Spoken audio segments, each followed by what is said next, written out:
Hey guys, what's up guys? Go day. Guys, mag-reset tag kon guys, Nissan Navara sa iyang maintenance. So atong first step nga buhaton guys, kwarto ni Yabi. Yabi, then ato ni siyang ipansak diri sa pansakanan guys. Atong lubagon gamay nga mao ni guys. So pag on na guys, dili ta mag-silik-silik mga guys no, silik-silikan na anining makita na nyo guys ning maintenance. Inyo na i-click guys, ayun ang okay. Pag okay, click nyo ng oil filter. So kani makita nyo diri guys, kani ang point mo na ang gidagan sa kung wala pa kung ilang kilometers guys.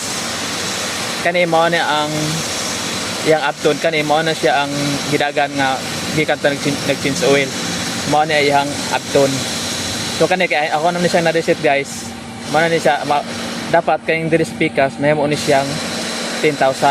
Dili ka na mag-change oil na kana yung 10,000. So ang buhaton na guys, kung wala pa ni siya na kung abot na nig mga 9,000 niya mag-change oil na gusto kang ma-reset.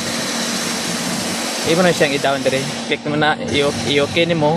So ma-reset na siya manang diri. So pili ka pong makasili ni guys kung gusto nimo nga every 5,000 na to imong gamit nga oil, i-okay lang mo siya. Pag okay naman ako makasilik mo ta diri. Wala mong gamit nga kuan. So mga to guys. Thanks for watching guys. Bang bang. Bang bang.